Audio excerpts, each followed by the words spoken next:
Dobar dan i dobrodošli na još jedno novo druženje sa temom online učenja.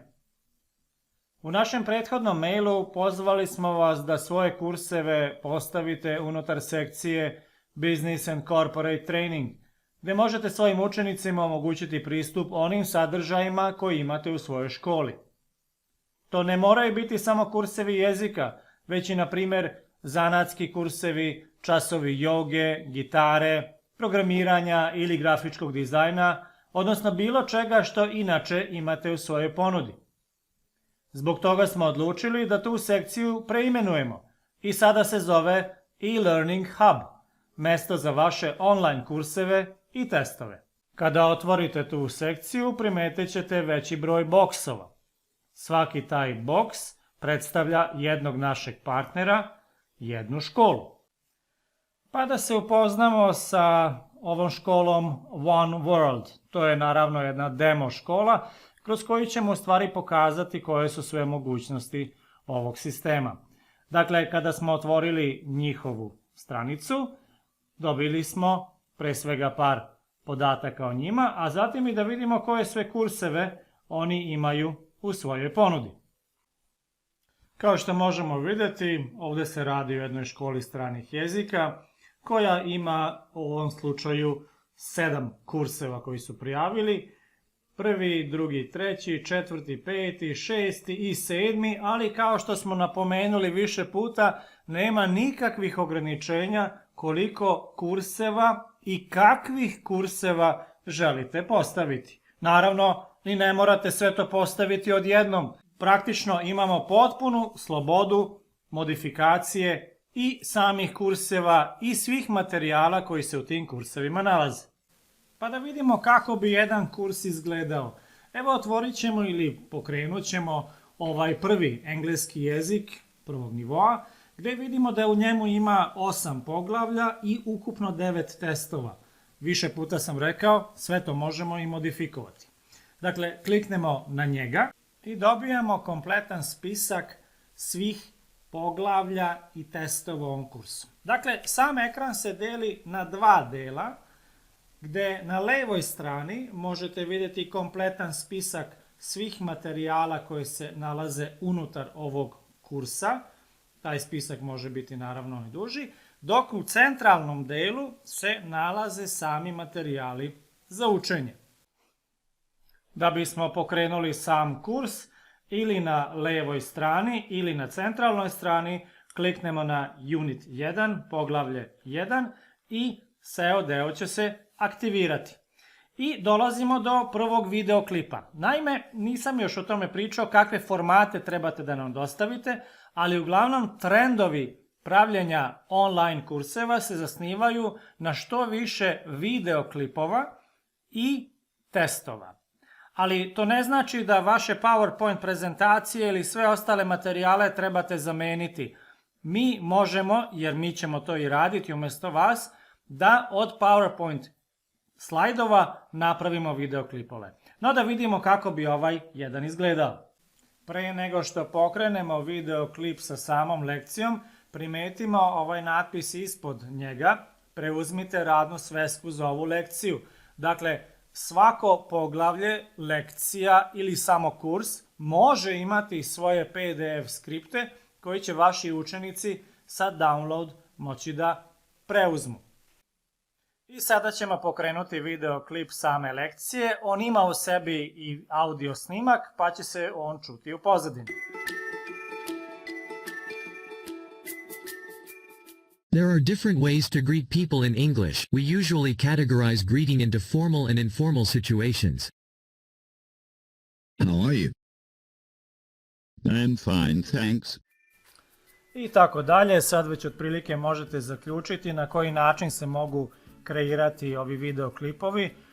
Postoji ogromna biblioteka gotovih likova u različitim pozicijama, također i velika biblioteka pozadinskih slika, čime se pravi jedan maksimalni audiovizualni ugođaj videoklipova, gdje se tekstovi također izgovaraju na odnosu napisanog, u ovom slučaju na engleskom i dole sa prevodom na srpski jezik. gde se napravi onda dakle jedan videoklip od 3, 4, najviše 5 minuta koliko bi držala pažnja učenika, a sve to prati, setimo se ona mala skripta koji smo uradili sa download prilikom aktiviranja ove lekcije. Kada je videoklip gotov, prelazi se na testove. Evo, testovi se nalaze ispod, može ih biti i više i treba samo da vidimo otprilike neku organizaciju. Dakle, u jednom testu može biti više pitanja, a može biti i više testova sa više pitanja i tako dalje. Dakle, o tome ćemo malo detaljnije. Da bismo aktivirali ovaj test, samo kliknemo na njega, promenit će se ponovo postavka, kliknemo na Start test i ovdje možemo vidjeti na kratka analiza, dakle imamo 4 pitanja ukupno, sa zelenim će biti prikazani oni na koje smo odgovorili, a ovi koji još nisu, odnosno koji još nisu dokle red. Evo, prvi zadatak, treba upisati ove reči na odgovarajuće mesto. Ja ću sada namjerno raditi i neke greške. Barbara i Betty. Pa ću opet ovo da upišem. Pa ću i ovdje staviti jednu grešku. I ovdje. Sa next idem na sljedeći. Dakle, još rezultate ne vidim. On automatski dozvoljava da pređete na sljedeće pitanje, jer usledit će na kraju, kada je svih 4 urađeno, onda će slediti prikazivanje rezultata. Ovdje sada treba iz predviđenih primjera staviti na odgovarajuća mesta. Nešto ću staviti tačno, a nešto ću pogrešiti. Tako. Idem dalje, sad kod trećeg. Ovdje treba izabrati jedno od ponuđenih rješenja. I idem na posljednje koje je gotovo slično kao i prethodno. I kliknem na test. Vidim da sam sva 4 uradio, znači ovog trenutka još ne vidim da li je tačno ili netačno. I sa finish test sistem generiše rezultate. I odmah ću ih dobiti. Za sada mogu da vidim da sam osvojio 2 od 4 poena, odnosno to je ukupno 50%. Dodeljivanje poena, odnosno definisanje praga položenog ili nepoloženog testa, može se definisati za svaki test posebno. Konkretno, mi smo ovdje sada postavili na 80%, dakle toliko treba da se ostvari pozitivnih poena da bi sistem dozvolio da nastavite dalje. Ono što sistem trenutno dozvoljava jeste da ga ponovimo, odnosno da pogledamo prvo naše odgovore koji će biti prikazani da li su tačni ili netačni. Dakle, možemo vidjeti kod prvog gdje je bilo tačno i gdje smo pogrešili, šta smo trebali napisati, isto tako kod drugog, treći smo dobro uradili, četvrti smo dobro uradili. Ako želimo test ponoviti, kliknemo na Restart test. Vraća nas na početak i pritiskom na Start test treba da ga uradimo ponovo. Ja sam sada test ponovo uradio, sad bi trebalo da je tačno. Pritisnut ću Finish test, on će generisati odgovore i da vidimo šta smo sad uradili. Odlično! Ovog trenutka sam ostvario 4 od 4 poena moguće, odnosno 100%, i ono što je suština sada, s obzirom da sam prešao prag od 80% minimum pozitivnih poena, dobio sam i ovu opciju kliknite za nastavak. Dakle, sada mi sistem dozvoljava da nastavim dalje na sljedeću lekciju. Ono što bih želeo napomenuti kao dosta bitno jeste da tokom realizacije ili tokom učenja samog kursa sistem će vam tačno pokazivati koliko ste uspješnih zadataka uradili, odnosno kako ste napredovali i koliko imate ukupno koraka u ovom samom kursu. I samo da se malo još vratim na testove. Dakle, svi ti rezultati se automatski mogu e-mailom poslati predavačima, instruktorima, učenicima, bilo kome definišemo. Vidjet ćemo u nekom od naših sledećih videoklipova da sami testovi predstavljaju jednu izuzetno značajnu celinu u online učenju. I sada kada smo, istina vrlo grubo, ali prikazali kako jedan kurs izgleda, da vidimo kako se možete prijaviti da i vaša škola bude ovde među ostalima.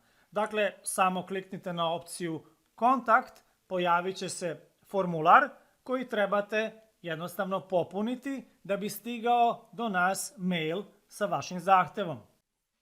Evo, ja sam formular kratko popunio, upisao sam svoje ime i prezime, svoju mail adresu, stavio sam u subject prijava za e-learning hub i jednu kratku poruku gde tražim dodatne informacije, odnosno instrukcije za prijavu. I sad, pre nego što kliknem na send, ja bih uvek pitao, izvinite, koliko to staje. I to pitanje je potpuno na mestu. I odmah da vas malo obradujem, ne staje ništa. Dakle, kao što smo i ranije najavili, tokom ovog perioda, a bez obzira što ovaj period, nadamo se, polako prolazi, neće se naše usluge ništa naplaćivati. Ovaj period smo produžili skroz do kraja 2020. godine, jer nam je želja da imate dovoljno vremena da se kursevi pripreme, da se postave i da se učenici upoznaju i naviknu da koriste vaše kurseve i pre svega testove. Tek nakon toga, dakle od januara 2021. ćemo možda doći do nekog trenutka kada ćemo razgovarati o komercijalnim uslovima, ali za sada, tokom ove godine, nema nikakvih naplata, tako da slobodno popunite, kliknite na send i očekujte mail od nas već naredni radni dan.